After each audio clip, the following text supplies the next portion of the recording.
All right, we're back broadcasting live at the Toms River Auto Group studio right here in Northfield. Billy Schweim, Bobby Schweim, and Nikki Earnshaw. We're getting into some basketball talk. We'll be talking about the Sixers and by tournament time. High school basketball, man, is in full swing. I told you I went to the Haddon Township game the other day, up and down. Great game to watch. Good. I went to the Ocean City Mainland girls game, and the Ocean City beat Mainland. High school basketball is fun to watch. And tournament. So the Group 1 tournament's going strong. And right now, you know this guy. We've had him on before. We've gone at it with him a few times. But before we break his stones about that, we want to find out about his team. So let's go to the Toms River Volkswagen Sports Hotline and welcome into the locker room. He was an all-South Jersey basketball player. He's a head coach of the Pittman boys basketball team. His name is Ron Myers. Good morning, Myers. What's up, Coach? Hello, Billy. How are you? All right, my brother's he's just salivating. He wants to break your stones, but before we let him get at you, Ron, I want to say, man, what's in the water down there at Pittman, man? You didn't take you too long to turn that program around. Well, we got a good group of kids, and whenever you have kids that are good kids and play hard, play together, have good basketball IQ, you're able to accomplish some things, and we got a good group here today. Hey, you got one of the Crispins playing for you, is that correct? Yes, Elijah. He's a senior this year. And which Crispin was his father? Because there's two. His father's Joe, who was the coach at Rowan for a while. Now is an assistant at Penn State. Okay. Elijah is a senior this year. He's second in the state in scoring at the moment. Ron, you played with both of the Crispin boys, right? Yes. When you played, were you all South Jersey basketball player 2 years or 1 year? All South Jersey 2, all state 1. Yeah, all state. Nice, Ron. So my brother to this day can't figure out how you know so much and you're so good at basketball that you thought Ben Simmons was good. Well, my thing. Listen, Ron. My thing was the fact that his fundamentals were so god awful. And I never saw you play, but I can guarantee you, you have fundamentals. You ain't being all state without fundamentals. Listen, I was listening to you guys talking. There's a lot of wrong picks that you were talking about with those Sixers. So, the fact that I was wrong once, that's great because I've been doing a lot better than everybody else then, right? Yeah, that's true. We're talking with head Pittman coach of the boys basketball team, Ron Myers. Ron, what's the biggest challenge you have coaching high school kids, especially at tournament time where it's, you lose and you're done? Well, tournament time is kind of a little bit easier because you're set in what you're doing. Your rotation's kind of set. What you're doing on offense and defense is kind of set. You're kind of fine-tuning some things. The biggest issue, especially like a Group 1 school, you're getting kids here that are, you're not the schools where you're getting 50, 60 kids out. So every year you're kind of adjusting to your talent level, what you're doing, and trying to adjust and try and maximize what your players are capable of doing. Ron, you guys play Burlington City today at 1 o'clock at Pittman. And they are the 9th seed. This tournament, you got Woodbury, Audubon, Haddon Township, Primira, and I saw Haddon Township play the other day. They got a pretty good squad, but this Kip Cooper, the Norcross Academy, they're number 2. Did you play them? You played them last year, right? Yeah, that's what we played them in the South Jersey final last year at their place, and we won that game. They're a good team. They're obviously they got just about everybody back from last year. So if chalk goes the way it's supposed to, they'll be coming here and play us next Friday. Ron, the today, and I coached the 4th grade girls basketball team at Christ the King. But I know Bobby will agree with me. Ron, when we were younger, kids today, I don't know how much they watch basketball. They might watch it like the YouTube video. Well, I said that, Bill. I said that to my kids. When we were kids, Ron, and I know you'll agree with this, we wanted to play we wanted to emulate our star. We wanted to be like it. We wanted to imitate him, so we wanted to play like them. Today, the kids don't watch the game like they did when we were younger. Well, Billy, let me ask you a question. You're so old. How did you watch it? TV wasn't we had black and white. Ron. Listen, I remember Adrian. Bill, do you remember Adrian Dantley? I used to try to imitate Adrian Dantley when he was with Notre Dame. He used to come down and he used to do this move, and they used to call me AD. George McGinnis. It was Ron? It was like a George McGinnis move. You know how he used to do it with his hand. Well, here's the thing, Ron. I guess you're, and I see this in high school. It's a difference between kids that are basketball players and kids that just play basketball. Right, that's the difference. You know what I mean? And that's with high school. That's what the problem is. Well, to your point, I'll say that you used to watch the games, and you actually have to watch the games. Things changed a little bit when SportsCenter. You got that kind of that quick clip and see some things.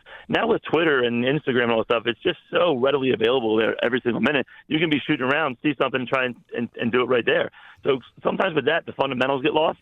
So you're not really looking at what you're supposed to be doing. You're just looking at the results. And not everybody Steph Curry can shoot from 45 feet away consistently. So, just trying to fine tune what you see is in reality your skill set, and then what you can actually you bring to the basketball court as far as the player is concerned.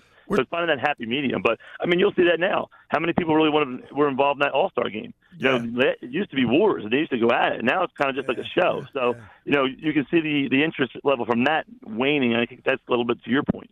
That it's not really as enjoyable and seeing things as you used to as it is now.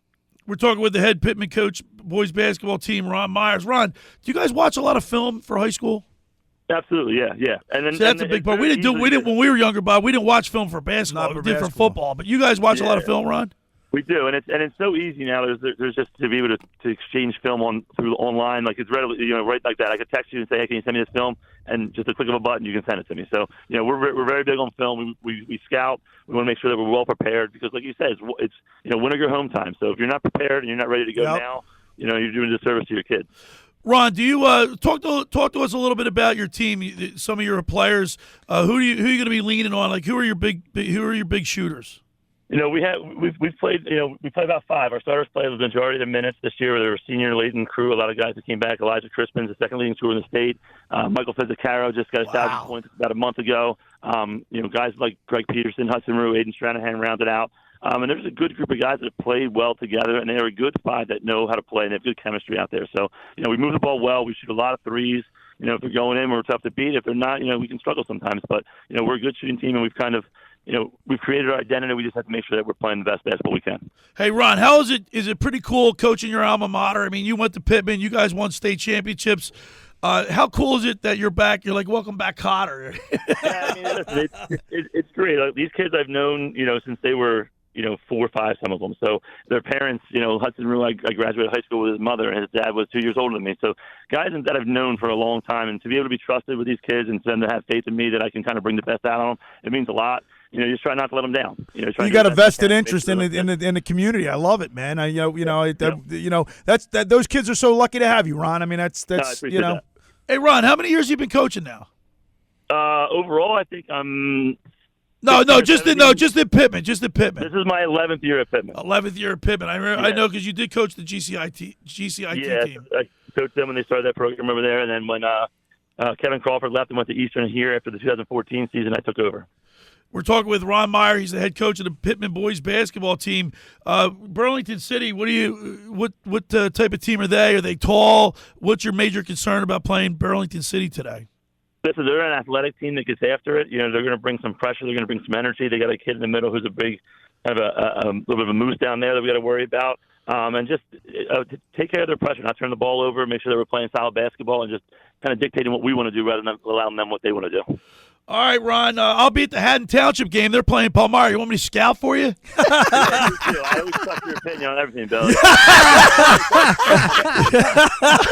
Tongue in cheek. Bob, you're on the phone here. My AD, Grant Shivers, has told me before I came out here that he used to stay a summer above you guys when he was about 10th grade. What? You guys down no city for the summer. You were the guys that lived downstairs, so you lived upstairs. So they didn't talk to you guys that much. But remember who you are. I'm sure you guys were laughing. You gotta be kidding me, man. Oh, my God, that's not a good thing. God knows what he heard. We got my dad down in West Virginia listening to you guys today, so you got a far reach.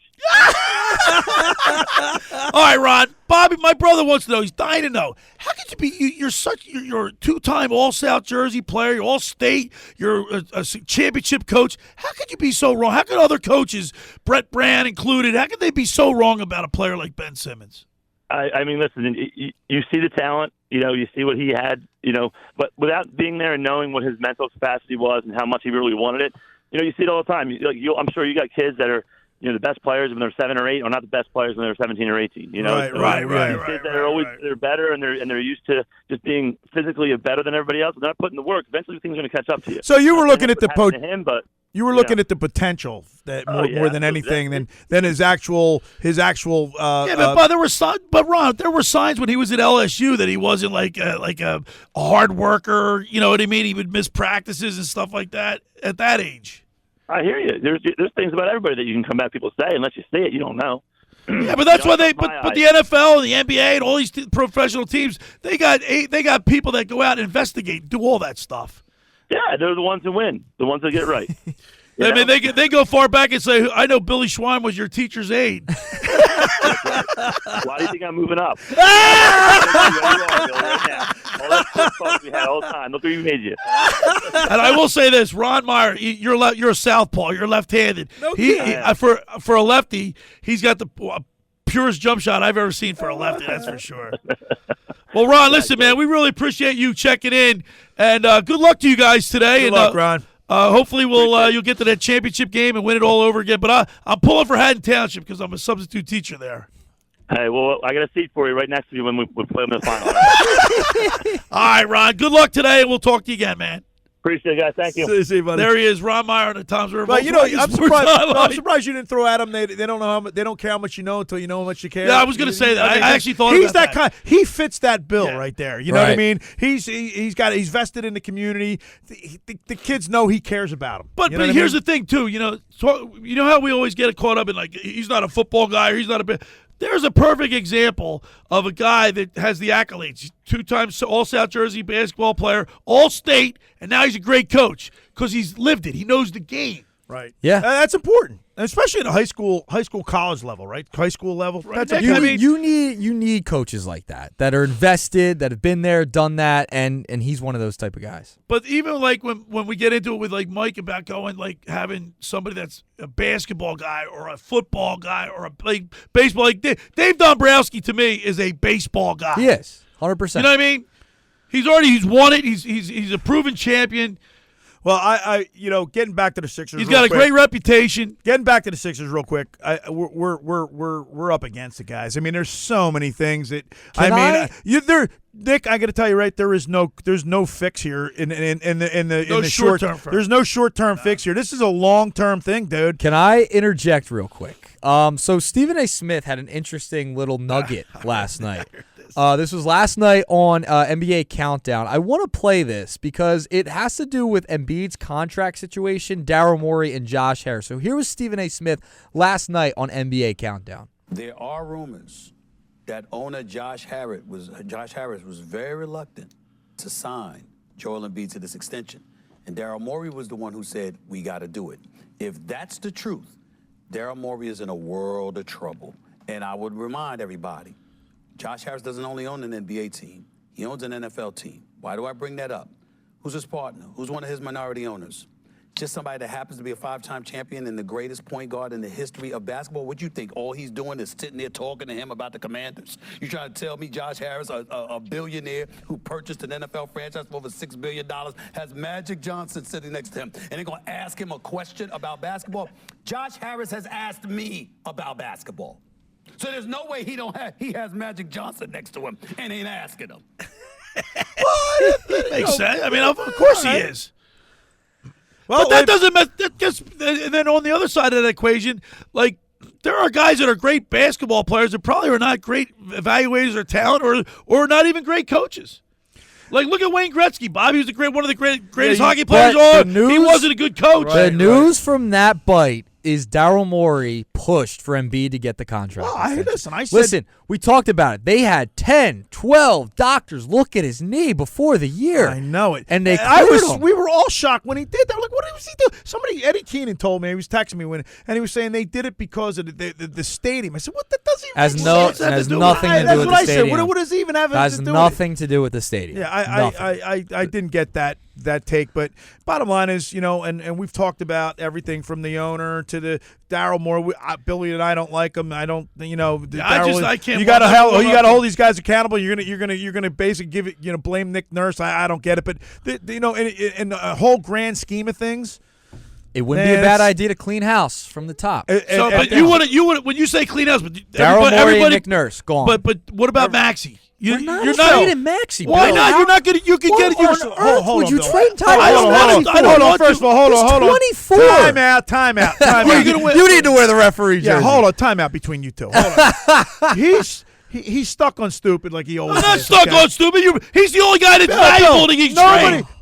All you need to say is nothing's out of the realm of possibility. You don't bring Maxey's name up. Would you say he's untouchable, Nick? At this point, yeah. Maxey's You untouchable. can't trade Tyrese Maxey. I disagree with that. Everything's on the table right now. You got a tank. You can't half-ass tank. Oh, no. Well, Hold on, Bill. Am I wrong, I would Rob? make it. You're making that like. Here's the problem. They I'm are saying stuck. if the right deal comes, Nick. No, you're not trading Tyrese Maxey. That I wouldn't. He's a cornerstone of your franchise right now. It just depends He's on all you have. It just depends on who comes in and what kind of moves they make. You know, I would you know say what, Maxey? nothing's. All right, so if nothing's off the table. So guess what? If you tank and get rid of, like, say if Embiid goes and Paul George goes, and then you got Maxey. Maxey's so good that he'll get you in the 9th, 10th seed. You now have Joel Embiid and Paul George locked up for the next 3 years. You're stuck with this team. You're stuck with them. So you're not Play trading that Tyrese Maxey. Give me that. No, I gotta find it. Oh my God. Handling you guys. There we go. All right, the first hour of the locker room is powered by Surety Title. Surety provides comprehensive title insurance protection and professional settlement services for home buyers and sellers, real estate agents, brokers, lenders, home builders, developers, and attorneys to facilitate your real estate purchases. From the shore to Center City and every place in between, Surety Title is there for you with over 20 locations in New Jersey and PA. That's Surety Title. For more information, call my good friend Ron Conklin at 856-988-8900 or give Chris Mooney a call in the Ocean City office, 609-399-1227. Now, just about everybody in our area has heard about the Jersey Man and Philly Man magazine that is run by ex-Philadelphia tight end Ken Dunnick. Were you aware of the private business network they call the Legacy Club? Every month, they hold private events at upscale locations in Philadelphia and South Jersey that attract over 200 top business people. If you have an interest in attending one of these events and see it's a fit for your business, send an email to ken@jerseymanmagazine.com or give him a call at 856-912-4007 for more information. All right, when we return, we'll wrap up hour number 1. You're listening to The Locker Room with Billy Schweim, Bobby Schweim, and Nikki Earnshaw right here on 97.3 ESPN.